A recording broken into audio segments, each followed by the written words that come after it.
Let's give you the nuts and bolts of it.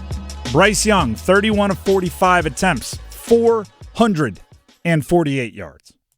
Franchise record. 3 touchdowns, no interceptions, no lost fumbles, meaning no turnovers, and did all of that while battling through an ankle injury.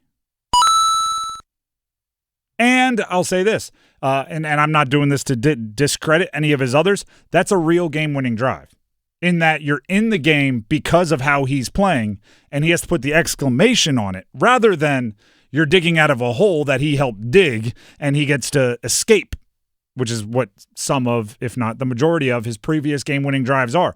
That one, that's a real game.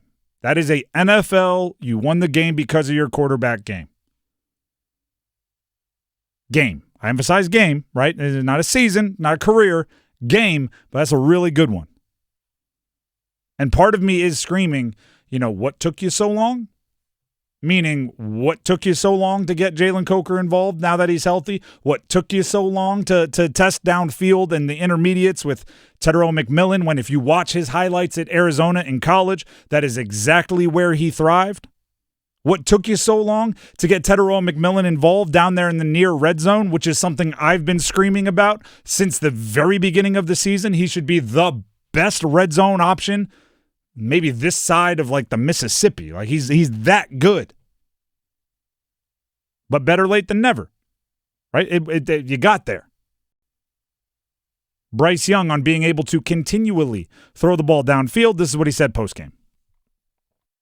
Yeah, again, just being consistent and working to execution. We all know what we're capable of. We have the guys, and we know we also have to be balanced as well. The coaching staff today did a great job of giving us opportunities of scheming stuff up. Again, it's not one player, it's not one person, it's all of us. So credit goes to them, to the guys around me, and then we have to earn the right to be consistent at that. It's not one player, but a lot of it is directly or indirectly related to one player. Of course, I'm talking about Tepper McMillan. He's a stud. Like, don't make it any more complicated than it has to be. He's a stud. That's why Dave Canales said he's the focal point of the pass game. And even the stuff that's not thrown to him, it has to kind of be about him, right? Getting the ball to Jalen Coker in the way that they did, that is what allowed Tepper McMillan to make the plays that he made. Xavier Legette doesn't have to be the most polished wide receiver in the history of the world if he's working one-on-one with someone who doesn't have his foot speed, right? He can just run by him. I'll explain why we came to this.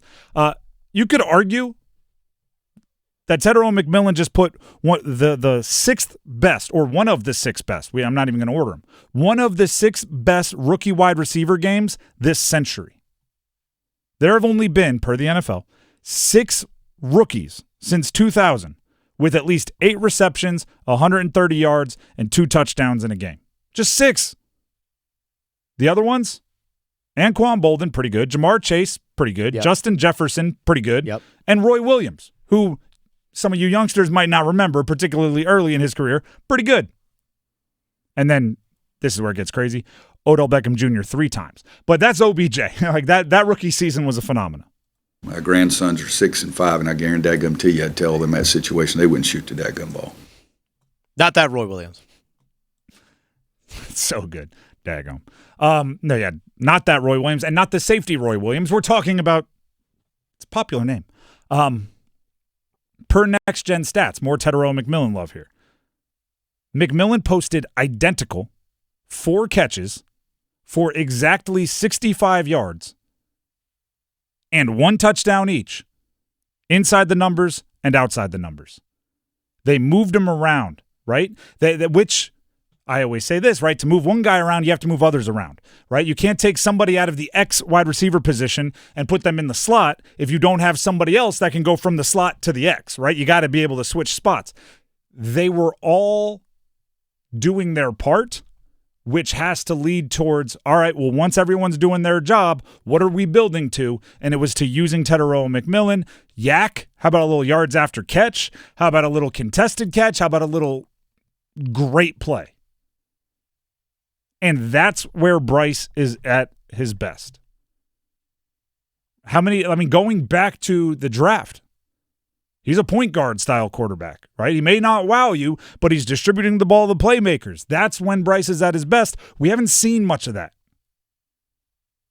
We haven't seen much of what we felt yesterday.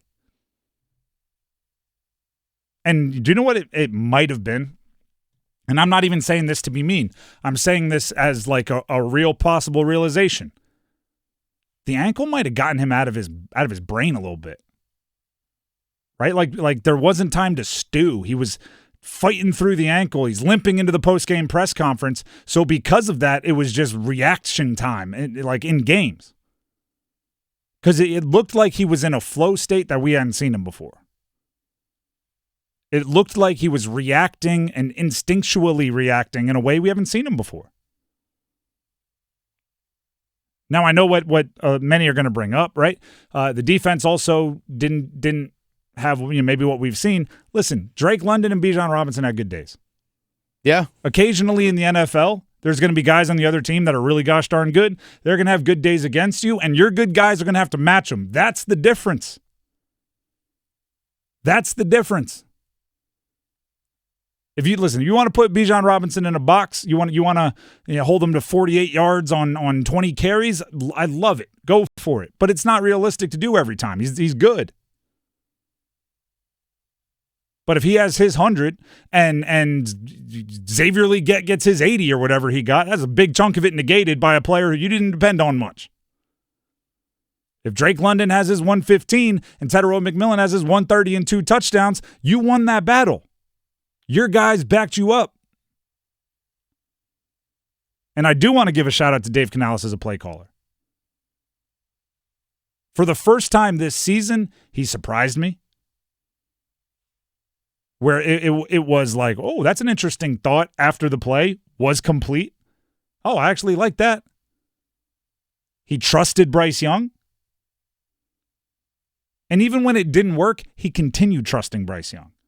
They had a 4th and 1 down, it was in the red zone. I think it was at like the 11-yard line. They were going in, 4th and 1, and they called a play-action rollout for Bryce. Bryce decisively decided, I'm going to tuck it and run. Ran as hard as he could on the bum ankle for the sideline, got drilled, and didn't make it to the first down. 4th down, turnover on downs, bummer. And this is how Bryce has conditioned me. My first thought, I can't wait to watch the film and see who was wide open that he passed on trying to go run for the first. Today I went and watched the film, watched the coach's film. Really nobody open. No one was there. And maybe if he held on to it forever, Rico Dowdle pops out. But I like the decisiveness of, not here. I'm going to do everything I can, put my body on the line to try to get the first. It didn't work. And that didn't preclude them from putting the ball in Bryce's hands in crucial situations later in the game. Like we've seen in the past. Where, if he makes a couple mistakes, they just take their ball and go home. We'll just give it to Rico 50 times. Dave Canales, today, a little bit of reflection, got to watch the tape. What he learned about himself as a play caller. Just trying to find the rhythm of how to attack a team based on what they're trying to take away and what they're giving you, being opportunistic that way. And that's something Brad and I talk about a lot, is how are we going to win this game? And when they do this, how do we attack it? How do we try to make things come alive so that we have a balanced attack and we're able to not let the defense completely dictate to what we're doing, but see it as an advantage to say, okay, where's our one-on-one opportunity? Where are the voids in the defense? And so that has to be the continued commitment to find what works that day, knowing that there's going to be some core stuff that shows up and comes out weekly. But we have to look at each opponent specifically and say, okay, how are we going to attack them and what are they giving us? How about that? Honestly, if what he just said comes to fruition, right? And right now, they could say anything and it sounds good. They just threw for 448 yards. The adjustments in game has been something that's left me unsatisfied this season, right? All right, by the end of the first quarter, we all know this is what's working, this is what isn't, and it takes them until the fourth quarter to figure it out. And we're like, wait, what was that 2-quarter adjustment period there in the middle? If he really is like, all right, this is working today, this is what we can build off of, that's good play calling. Once you get through your scripted first 15 plays, you need to be adjusting to what this game is. I get very frustrated when coaches in post-game are like, well, this is what they showed us on film, and this is what we were trying to beat. And I'm going like, well, that only works until you see what they're doing today. You prepare for what they show on film, but if they're doing something else, beat that. If that was genuinely something he's learned about himself as a play caller, as far as being less precious with the game plan and more jumping into what he thinks will work today, that is a tangible block that they can build off of. Because there's only one way, and this will be a conversation I'm sure we have a bunch, and I'm going to steal one of Dennis's phrases. Anyone can have a good moment, right? Anyone can have a good moment. It's about extending that, right? A good game becoming a good month becoming a good season becoming a good career. And that's what it's about. So anyone can have a good game. It becomes, what can you build off of? Right? What did you do well in that game that you hadn't been doing well in the past that you can take with you moving forward? If it's quicker adjustments in game, I'm with it. That's something tangible that they can use moving forward. Hopefully, with that new mindset, it won't take you 2.5 games to figure out Rico Dowdle should be the bell cow. It won't take you losing the Saints game for you to figure out whether win, lose, or draw. You got to push it downfield. It won't take 6 weeks or whatever it's been since Jalen Coker has come back to recognize he can be a big part of that number 2 option receiving. You can do all of this on the fly and get to this Falcons game a month ago with the passing game.